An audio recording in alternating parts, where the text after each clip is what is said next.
Okay, well, I'm trying to document more stuff since we got this channel going now. And I'll tell you about the Cadillac on a different video.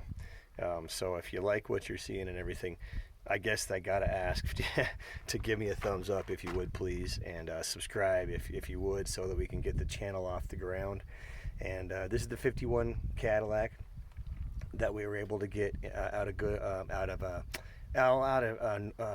north central Kansas, I guess, and that worked out good. It's got some issues, of course, but we're working through that, and it's got a lot of really cool history from Kansas, so that's on a different video.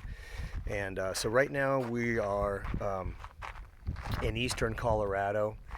I'm happy to disclose where exactly we are if you want to message me privately, but we're in eastern Colorado, and we have picked up this 65 Newport convertible. Definitely not my favorite body style. I had a super nice 68 Fury 3 convertible and a 4-door hardtop, and I felt like those were a little too big for my taste, but here we are. So we're into this around $3,000, and it's gonna be, you know, definitely a gamble because it does not run, of course, and there's no keys to it.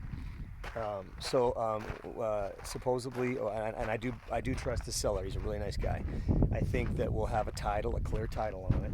The interior is really shredded, but the floors are real nice. It's hard for me to see what's going on. The floors are really nice. Can you see them down there at all? Anyway, the floors are nice and solid. Someone took the plastic plugs out so the water would drain. The windows seem to roll up and down. They're all there. The bad thing that scared me is I bought it last night, and in the morning I found this in the trunk when I look in there. So that's probably not a good sign. What do you think? Probably not a good sign when there's pistons in the trunk. Anyway, here's to give you an idea of what's going on here with the car, and it's hard to see. Okay, I'm not the best photographer, but there's the floors, so they're good.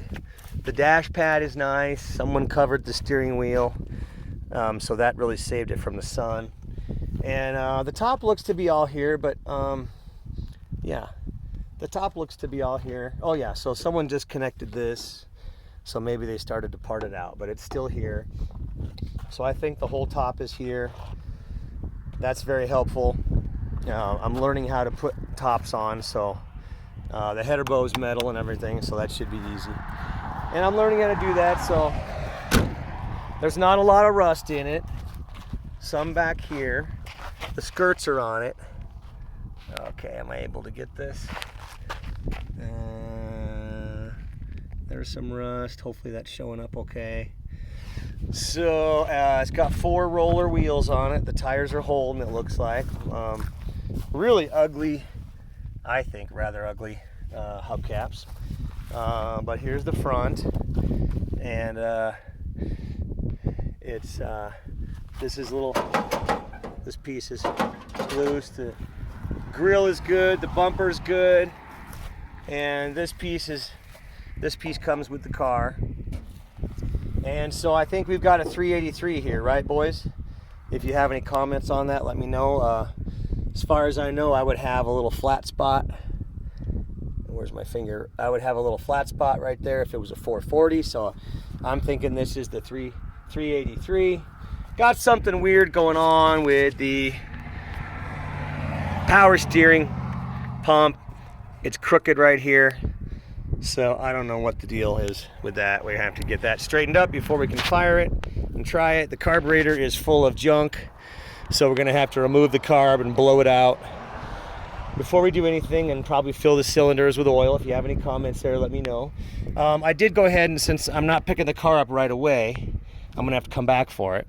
I did go ahead and fill this up to see if I could let it kind of bleed itself a little bit over the next few days till I get back to pick it up. And lo and behold, I've got a brake pedal.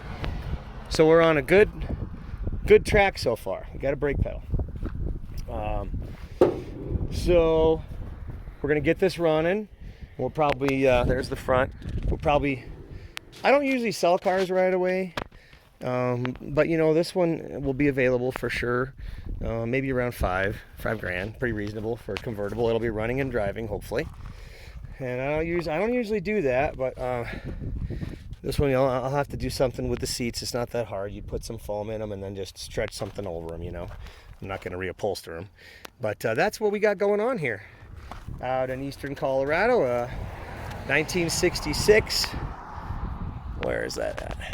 1966 Newport convertible. So this is the second Newport that I've had in my lifetime. We have a 72 Newport 4-door sedan. My buddy Fish and I have had it for like 20 years, more than that actually. And we took it to the Colorado State football games and had a blast with it. So yeah, this gives you an idea of what else is going on here. For sale, if you're interested, let me know, is this mid-60s Chrysler 300, 2-door hardtop. It has keys to it. And that's the car that I wanted originally. I came here for the dark convertible, but unfortunately he sold it right before I got here. And that was a huge bummer for me, a huge bummer. I really wanted that dark convertible.